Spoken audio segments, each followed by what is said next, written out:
The transport shuttle dropped Daeho at the cliff edge just as the first storm clouds rolled in from the dark ocean. He stood there with his single travel bag, watching the shuttle disappear into the gray sky, and wondered what kind of man chose to die alone in a place like this. His uncle's lighthouse rose from the rocky cliff like a white finger pointing at the heavens. 200 years old, the lawyer had said. Built during the first colonial expansion, when New Busan was nothing but prefab shelters and desperate hope. Now the city sprawled 50 kilometers inland, and the lighthouse stood forgotten, its beacon dark for decades. Daeho walked the narrow path carved into the cliff face. The wind pushed at him, carrying the smell of salt and something else, something old. His military training kept his steps steady despite the sheer drop to his left, where waves crashed against black rocks far below. The lighthouse door opened with a scream of rusted hinges. Inside, dust covered everything. His uncle had lived here for 30 years, ever since Daeho was a child. They had never been close. Uncle Sung-ho had been strange even then, preferring silence and solitude to family gatherings. When Daeho left for military service at 18, his uncle had simply nodded and said nothing. Now Uncle Sung-ho was dead, and somehow Daeho was the only living relative. The inheritance was unexpected. The whole situation felt wrong. The main room held basic furniture covered in white sheets, a kitchen that looked rarely used, windows that showed nothing but ocean and sky. Daeho climbed the spiral stairs to the beacon room at the top. The great lamp sat dormant, its mechanisms frozen with age. From here he could see the curve of the planet, the distant lights of New Busan like stars on the horizon. He should sell this place immediately, take the money and disappear again. Maybe go back to the outer rim where nobody asked questions about the nightmares that woke him screaming. But something made him stay, curiosity maybe, or the fact that he had nowhere else to go. Daeho found his uncle's bedroom on the second floor. The bed was neatly made. Clothes hung in the closet, simple and worn. On the desk sat a leather journal, its pages filled with his uncle's precise handwriting. He opened to the first page. The date was 30 years old. I have accepted the position as keeper. They think I'm here to maintain the beacon. They don't know what this place really is. Perhaps that's better. Daeho frowned and flipped through more pages. The entries became stranger as years passed. His uncle wrote about sounds from below, about vibrations that shook the lighthouse during new moons, about dreams that felt like memories that couldn't possibly be his own. The final entry was dated 1 week before his uncle's death. It knows my name now. I can hear it calling me at night. Daeho should never come here, but I have no one else to leave it to. Perhaps he's strong enough. Perhaps his military training will help him resist. I hope I'm wrong about everything. I hope I'm just a crazy old man. But I know I'm not. The journal fell from Daeho's hands. His heart pounded against his ribs. What had his uncle been talking about? What was calling him? He spent the next hour searching the bedroom and found nothing else. Just an old man's simple life, recorded in books and faded photographs. But the journal's words echoed in his mind. Sounds from below. Daeho descended the spiral stairs past the main floor. He hadn't noticed before, but the stairs continued downward, down into the cliff itself. The air grew colder with each step. Emergency lights flickered on automatically, sensing his presence, revealing smooth walls carved from living rock. The stairs went deeper than seemed possible. 5 levels, 10, 15. His ears popped from the pressure change. How far into the earth was he going? Finally, the stairs ended at a corridor. At the end of that corridor stood a door. But it wasn't just any door. It was massive, easily 4 meters tall and 3 wide. The surface was dark metal that seemed to absorb light rather than reflect it, and covering every centimeter of that surface were chains. Daeho approached slowly, his engineer's mind trying to catalog what he saw. The chains were different. Some looked human-made, industrial steel with heavy padlocks.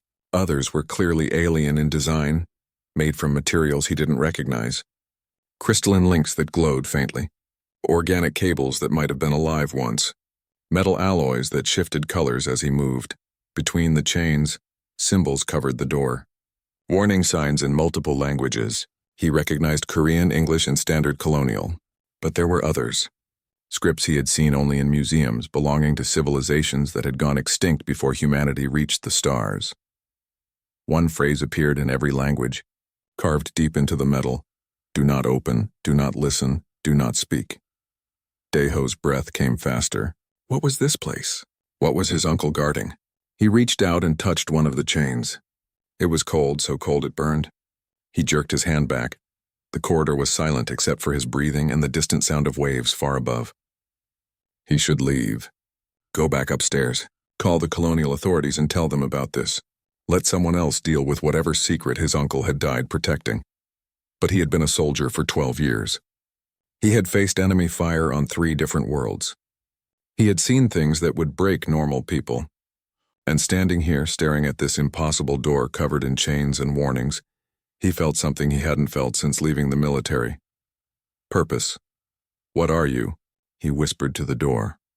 The words fell into the silence and disappeared. Nothing happened. Daeho waited for a full minute, feeling foolish.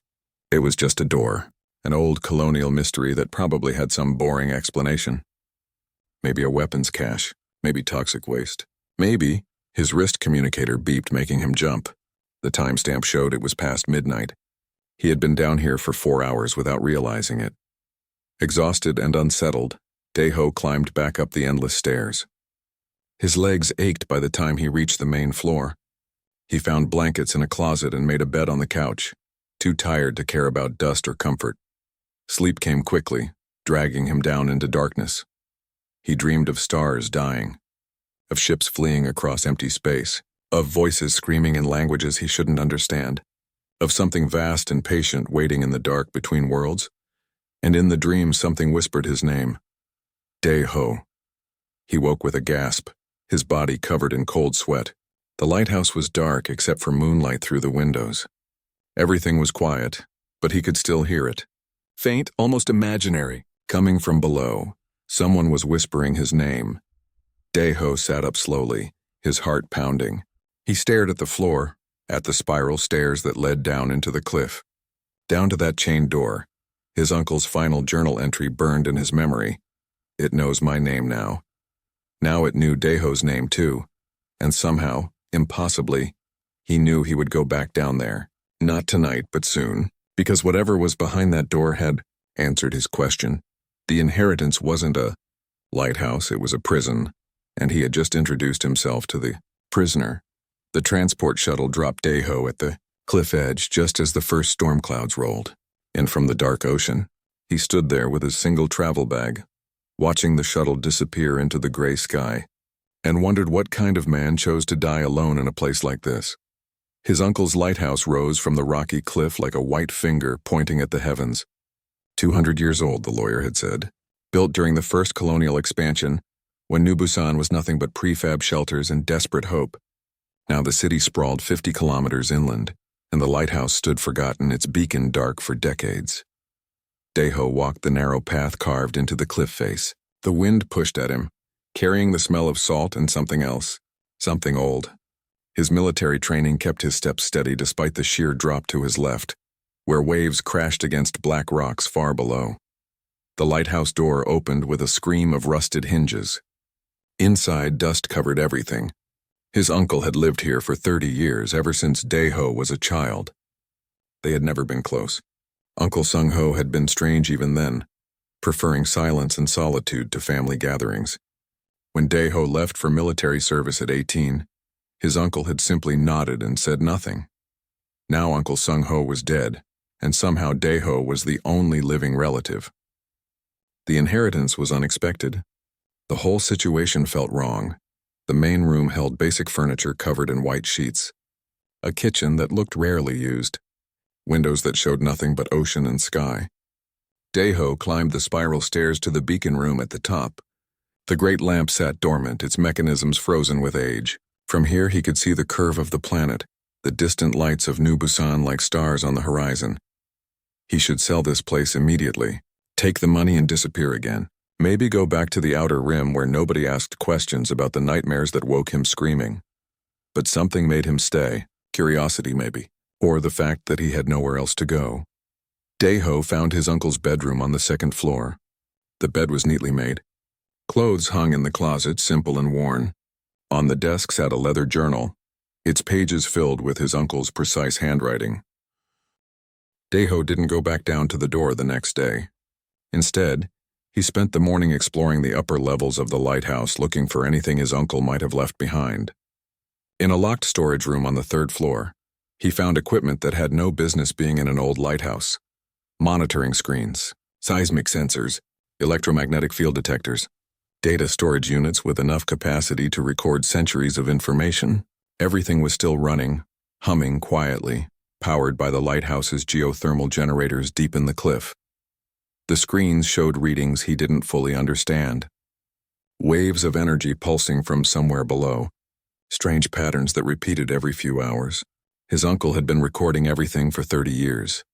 Daeho sat at the console and started reviewing the oldest files. His uncle's voice played from archived audio logs. Day 1. The energy readings are stronger than the previous keeper reported.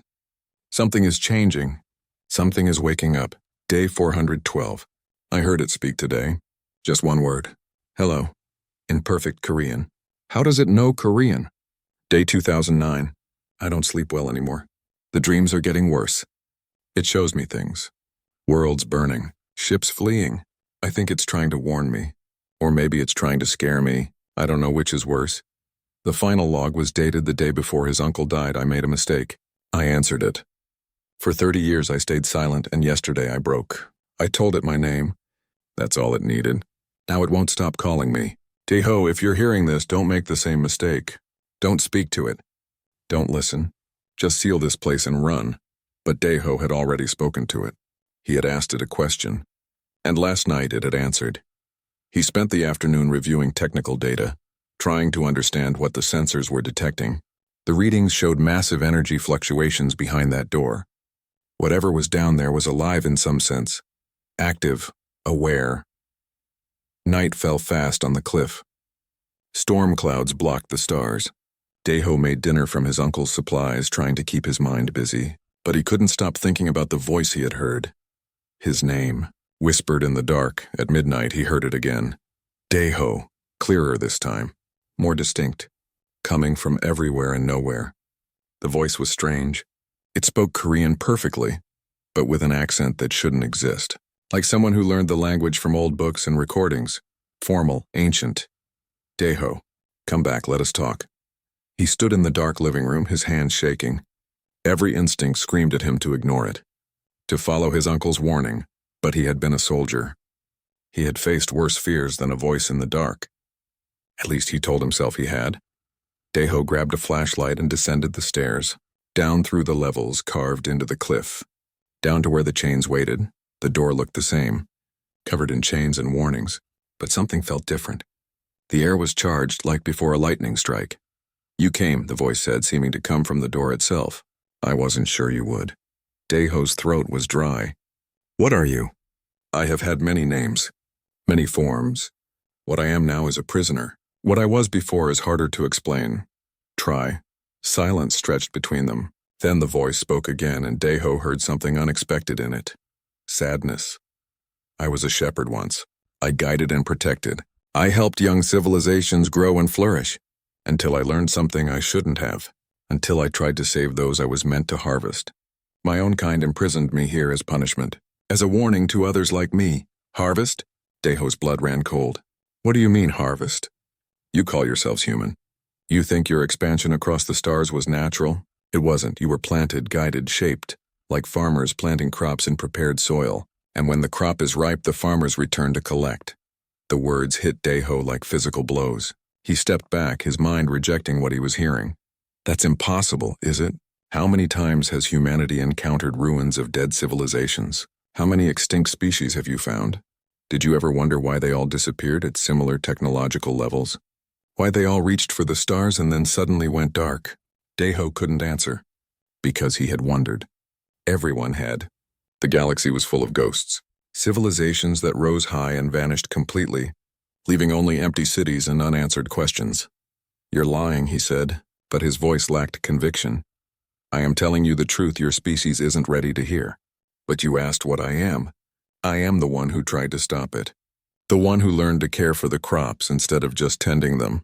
I was punished for my compassion. Left here to watch another harvest approach. Daeho wanted to run, wanted to seal this room and never return. But he couldn't move. Why are you telling me this? Because you spoke to me. Because your uncle stayed silent for 3 decades and you broke that silence in one night. Because I am alone, Deho. Do you understand what it means to be alone for thousands of years? Something in the voice made Deho's chest tighten. It sounded genuine, hurt, lost. How do you know my name? How do you know Korean? I know everything about you. Your military service, the things you saw in the Outer Rim Wars, the nightmares that wake you screaming. I know because I can see into minds that speak to me. Not deep, not yet, but enough. Fear spiked through Deho. Stay out of my head. I'm not trying to invade. It's automatic. When you spoke to me, you opened a connection. Like picking up a phone. Now I can hear your surface thoughts, your fears, your loneliness. We're not so different, you and I. We're nothing alike, aren't we? Both soldiers who served causes they didn't fully believe in. Both trying to survive in a universe that doesn't care if we live or die. Both alone in the dark. Deho turned away from the door. I'm leaving. You'll be back, the voice said quietly. Because now you have questions. Because you want to know if I'm telling the truth. Because you're curious. That's humanity's greatest gift and worst curse. Curiosity. Deho climbed the stairs quickly, his heart racing. He emerged into the main floor, gasping, leaning against the wall. His communicator beeped. Incoming message. He almost ignored it, but the sender made him pause. Colonial Research Institute. Priority flag, he opened the message. It was from someone named Jiwoo, a xenoarchaeologist. The message was short and direct. We've detected unusual energy readings from your location. Electromagnetic patterns matching 17 other sites across human space. All associated with sealed structures. All marked as restricted zones. I'm coming to investigate. Arrive tomorrow morning. Please don't touch anything. Dr. Jiwoo Deho stared at the message. 17 other sites. All sealed. All restricted. How many of them had doors covered in chains? How many had prisoners whispering in the dark? He looked at the stairs leading down. The voice was silent now. Waiting. Patient. His uncle had lasted 30 years before breaking. Deho had lasted 1 day. He should tell this Jiwoo person everything. Let the experts handle it. Walk away before he got pulled deeper into whatever this was. But the voice had said something that stuck in his mind. About harvests. About civilizations disappearing. If it was telling the truth, humanity needed to know. And if it was lying, humanity needed to know that too. Deho pulled up his uncle's files again and started reading everything. All night long he studied the data, the logs, the warnings. When dawn broke over the ocean, he understood 2 things. First, his uncle had believed every word the prisoner said. Second, Jiwoo's arrival was going to change everything, because secrets that had been buried for thousands of years were about to surface, and humanity wasn't ready for the truth. Jiwoo arrived in a research shuttle just after sunrise. Deho watched from the lighthouse window as the small craft settled on the cliff edge, its engines whipping the grass flat. A figure emerged, carrying several equipment cases. She was younger than he expected, maybe late 20s with short practical hair and the kind of intense eyes that belonged to people who asked too many questions. She spotted him watching and waved. Deho met her at the door. Up close, she looked exhausted, like she hadn't slept during the flight. You're the nephew, she said, not bothering with formal greetings. I'm Jiwoo. We need to talk about what you have in this lighthouse. How did you even know something was here? She pushed past him, already scanning the interior with a handheld device. We've been monitoring these sites for 5 years. Energy signatures that don't match any known technology. This one activated 3 days ago.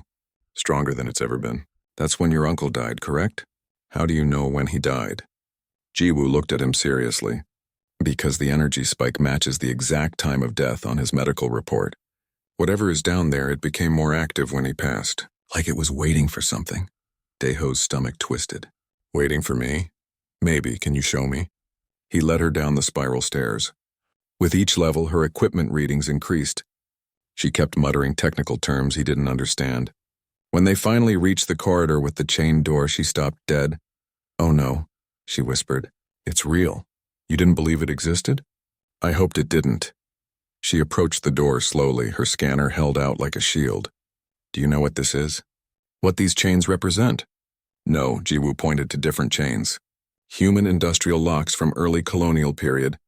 Crystalline bindings, their civilization died 8,000 years ago. Then organic restraints extinct 6,000 years.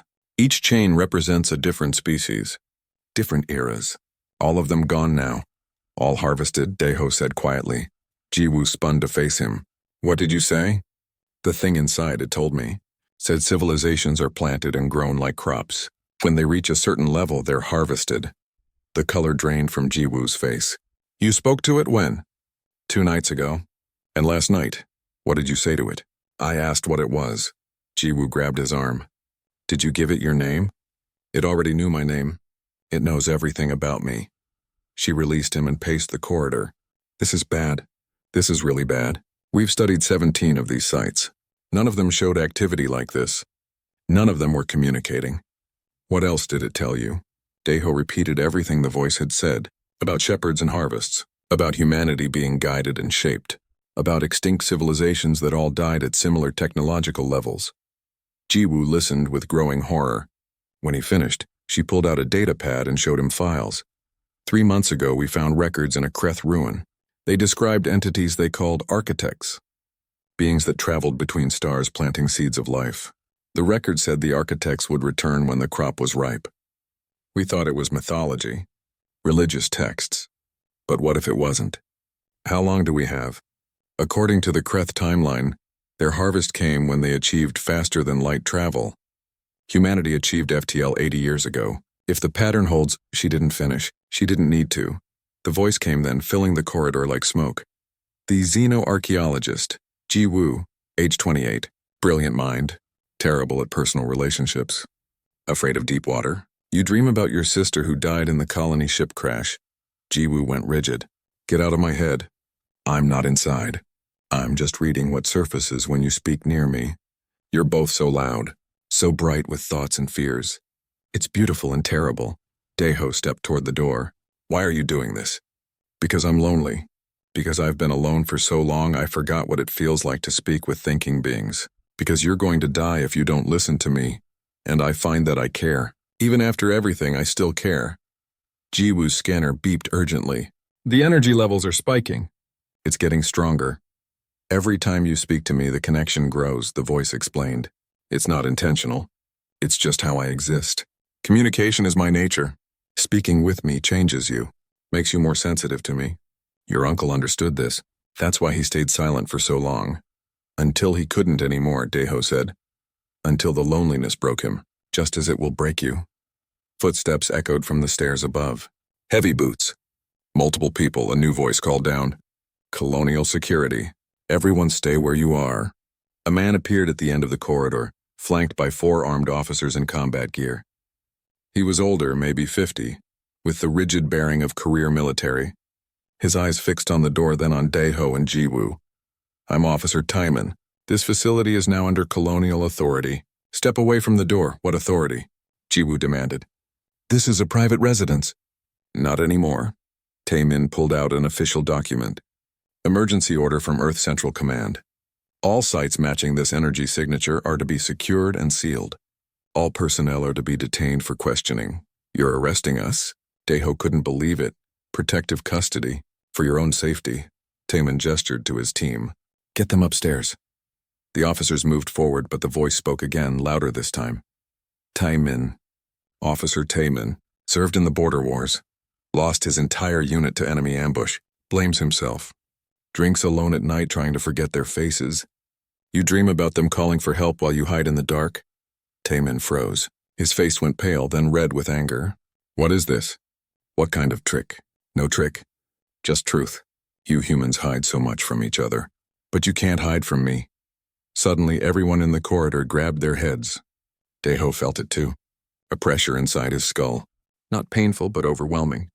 Like someone was speaking directly into his brain. Words appeared in his mind. Not sounds. Not language. Just pure meaning. Humanity. Here. Me.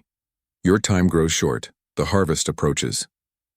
I have tried to warn. Others, they never listened. They opened the doors seeking power, seeking transcendence, and they were consumed. Please don't make their mistake. The pressure released. Everyone staggered, gasping. Taemin recovered first. What the hell was that? A warning, the voice said normally now. There are 17 doors on human worlds. Behind each door is one of my kind. We are all prisoners. all punished for trying to help. The architects left us here as guardians and warnings both. If you open these doors, you give them the signal. You tell them you're ready for harvest. Jiwoo's scanner was going crazy. The broadcast was detected across the entire region. Every research station within 100 kilometers just received that message. The colonial authorities are going to... Her communicator exploded with incoming alerts. Emergency channels lighting up. Reports flooding in. Within minutes, the situation spiraled out of control. Colonists began arriving at the lighthouse. Hundreds of them. Some demanded the door be opened. Others demanded it be destroyed. Arguments erupted on the cliff. Violence broke out. Taemin tried to establish order, but his small security team was overwhelmed. The voice spoke only to Daeho now, quiet and sad. This is how it always begins. Knowledge divides. Some seek power, others seek safety. Both paths lead to the same end. The architects designed us to fail this test. They made us curious. They made us ambitious. And they made sure our curiosity would doom us. Daeho looked at the chains covering the door. What if we just leave it sealed? Never open it. Never speak to you again. Then you die ignorant. The harvest comes whether you open the doors or not. The only difference is whether you see it coming. Taemin was shouting into his communicator. I need military support. Full battalion, and I need clearance for orbital strikes. Jiwoo grabbed Daeho's arm. They're going to destroy this place. Destroy the door. Maybe destroy us with it. Outside, the mob was growing larger, more violent. Someone was trying to break through security, and in his mind, Daeho heard the voice whisper one final thing. Choose, young shepherd. Trust the prisoner your ancestors chained, or trust the authorities who want to bury the truth. Either way, humanity's test has begun, and you're standing at the center of it. The military arrived at dawn. Not a small security team, a full battalion with heavy weapons and orbital support. Daeho watched from the lighthouse window as transport ships landed on the cliff, disgorging soldiers who immediately established a perimeter around the entire area. Taemin had locked Daeho and Jiwoo in the main room under guard. The colonists who had gathered were being forced back to the city. Several people had been arrested. The whole situation had become a military operation. Jiwoo paced like a caged animal. They're going to destroy it. They're going to blow up the lighthouse and everything in it, including us if we're still here. Maybe that's the right choice, Daeho said quietly. She stared at him. You can't mean that. Think about it. If opening the door signals the harvest and leaving it closed means we die ignorant, maybe destruction is the only option. Maybe that's what all the other civilizations should have done. Or maybe that's exactly what the architects want. Keep us ignorant. Keep us weak. Let us destroy our only source of information about them. Before Daeho could respond, a new person entered the room. She was younger than both of them, wearing a military intelligence uniform with specialist insignia. Her name tag read Hyojin. I'm a xenolinguist, she said without preamble. They brought me in to translate the symbols on the door. I need you both to come with me. The guard started to protest, but Hyojin showed him authorization from someone high up the command chain. They followed her down the spiral stairs, past security checkpoints on every level. The corridor with the door was now filled with equipment. Soldiers in combat armor stood ready. Scientists analyzed the chains, and Hyojin led them to a display showing high-resolution images of every symbol carved into the door. Most of these are warnings, she explained. Standard danger and do not open messages in multiple languages. But there's one phrase that appears in every single language, including the extinct ones. It took me all night to translate properly. She pulled up the translation on her screen. The shepherd who learned to speak. Jiwoo frowned. That's what it called itself. A shepherd. The phrase appears 17 times on this door alone, once for each chain. Each civilization that encountered this prisoner gave it the same title. The shepherd who learned to communicate with its flock. What does that mean? Daeho asked. Hyojin pulled up more files. I've been cross-referencing ruins across human space. The Kreth left detailed records. They called the architects farmers of consciousness. They believed the architects didn't just plant biological life. They planted something else, something that grows in the minds of intelligent beings. What kind of something? Awareness, self-reflection, the ability to question existence. The records say the architects seed worlds with life, then wait. They wait for that life to evolve intelligence, and when intelligence reaches a specific threshold, when it becomes truly self-aware and starts asking the big questions, That's when it's ripe. Jiwoo's face went pale. They're harvesting consciousness itself. That's what the Kreth believed. And they weren't the only ones. I found similar concepts in 4 other extinct civilizations. All of them encountered these doors. All of them tried to understand what was happening. And all of them died. Daeho looked at the door, at the chains binding it. So what makes the one inside different? According to the fragments I've translated, this architect learned to communicate with one of the species it was tending, started to understand them as individuals rather than crops, developed what we might call empathy, and when it tried to warn that species about the harvest, the other architects imprisoned it. As punishment, Jiwoo said, and as a warning. The phrase shepherd who learned to speak isn't just a title. It's a cautionary tale for other architects. Don't get attached to your flock. Don't develop feelings for the crops. Stay distant. Stay cold. The voice filled the corridor then, surprising everyone. The young linguist understands. Finally, someone who reads the warnings correctly. Yes, I broke the most fundamental rule. I cared soldiers raised weapons. Scientists scattered. Hyojin stood her ground. How many species did you try to save before humanity? She asked the door. 3, each time I failed. Each time they opened the doors seeking salvation, seeking power, seeking anything except the simple truth that they had to save themselves. And each time opening the door signaled the harvest. Opening the door proves readiness. It proves the species has reached maximum awareness, that they're ripe for collection. The architects wait for this signal. They've been waiting for thousands of years, patient, certain, because curiosity always wins eventually. Taemin appeared in the corridor, surrounded by armed guards. I have orders from Earth Command. This facility is to be destroyed in 6 hours. Orbital bombardment. Nothing will remain. You can't, Jiwoo shouted. This is the only source of information we have about the threat. It's also the threat itself.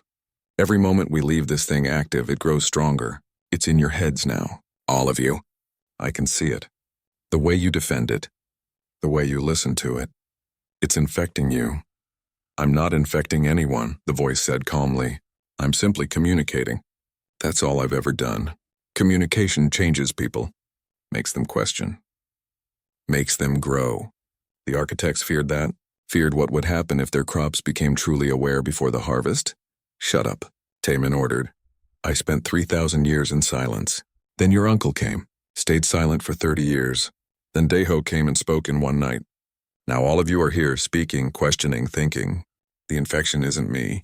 The infection is awareness itself. And there's no cure for it. Alarms blared suddenly. Red lights flashed throughout the facility. A soldier rushed in. Sir, multiple energy spikes detected.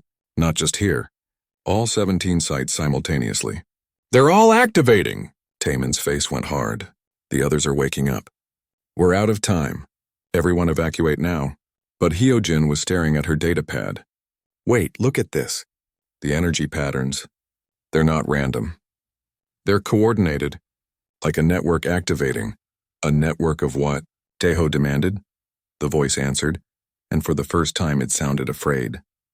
My siblings, the other prisoners, we're all connected. Always have been. When you spoke to me, you created a ripple. Now they're all waking up, all reaching out.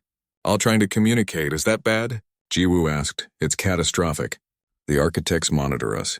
When we all activate together, it sends a signal across dimensions, a beacon. It tells them that something significant is happening, that humanity might be reaching critical awareness. The ground shook, not earthquake, something else. A vibration that seemed to come from everywhere at once. Hyojin's equipment went crazy. The door! The energy levels are off the charts. Everyone watched as the chains began to glow. Each one, regardless of material or age, lit up with inner light. The symbols carved into the door burned bright. The voice spoke urgently now. Listen to me, all of you.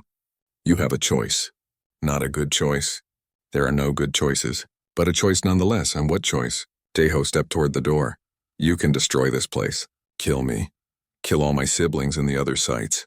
The architects will notice, but they might assume you're not ready yet. They might wait longer, or, Taemin asked, or you can let me teach you. Remove just one chain. Create a small opening. Not enough to signal harvest, but enough to transfer knowledge. Everything I know about the architects.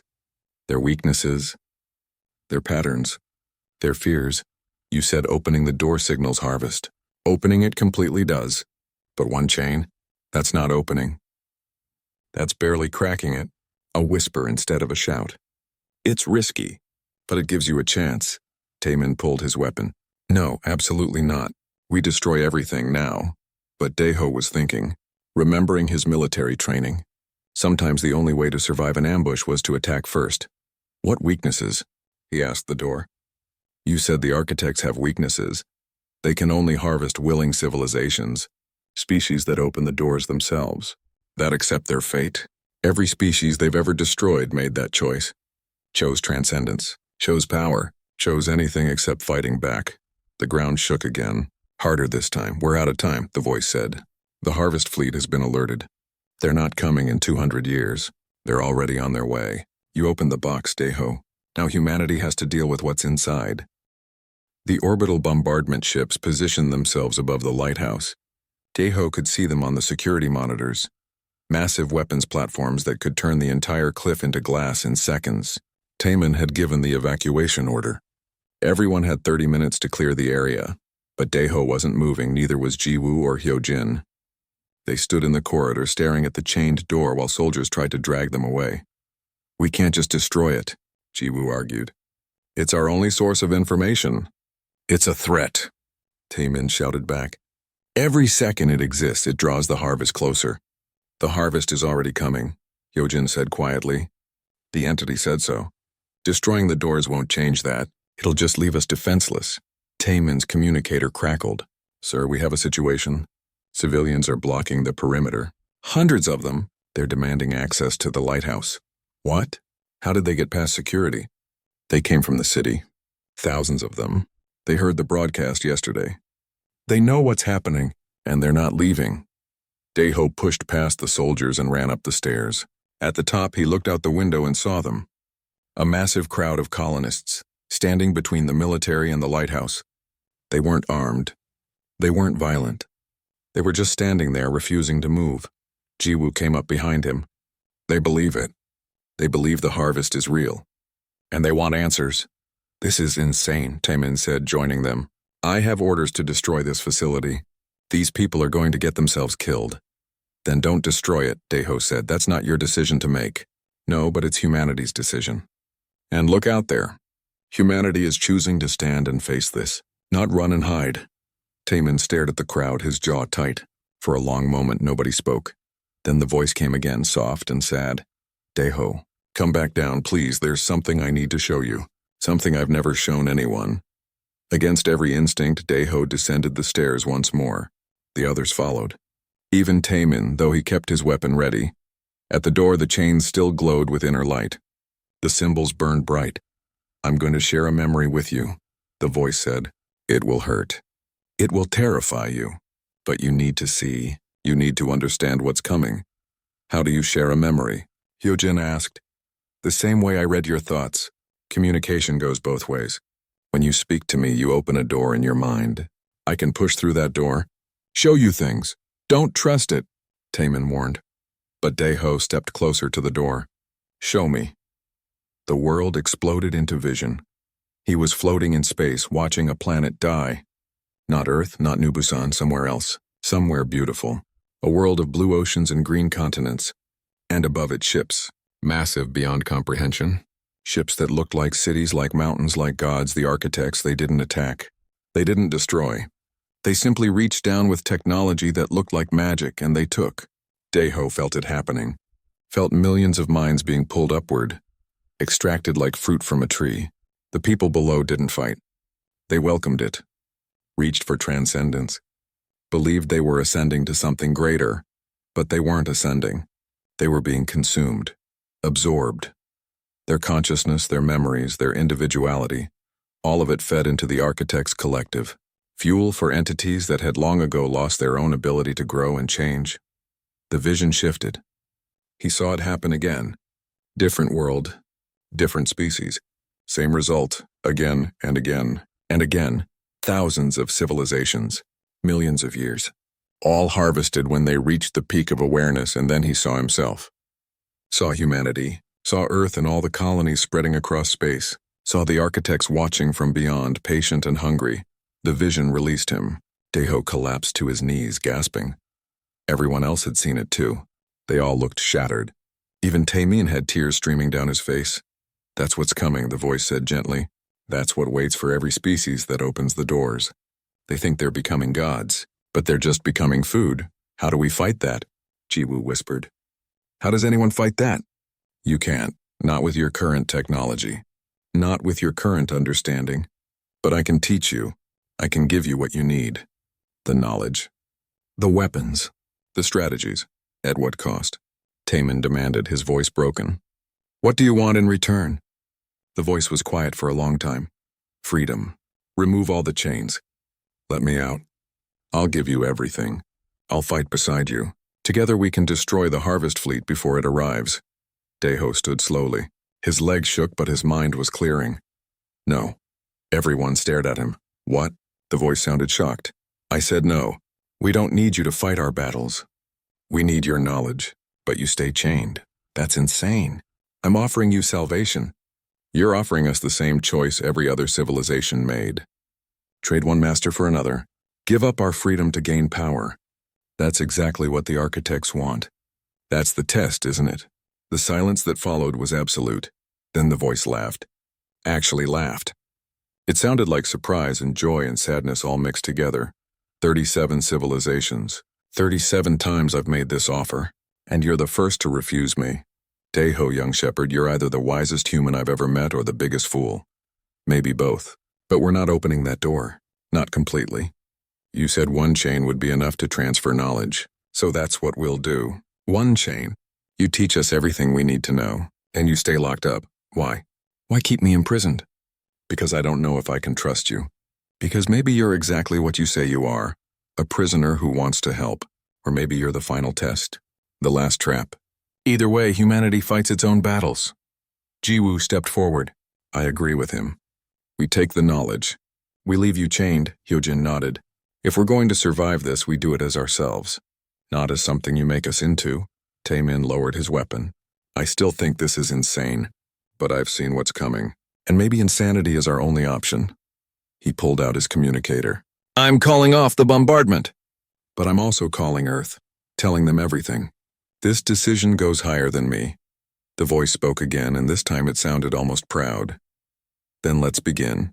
Deho, choose a chain. Any chain. Remove it carefully. And prepare yourselves. What I'm about to teach you will change your species forever. Deho studied the chains. His engineer's eye cataloged them all. He chose the oldest human lock, the first chain his species had placed. This one. We remove what we put there. Seems right. It is right. It's perfect. You're learning already. With Taemin's help, they carefully cut through the ancient lock. It fell away with a sound like breaking glass. The door didn't open. The other chains held firm. But something changed. The air itself felt different, charged with possibility.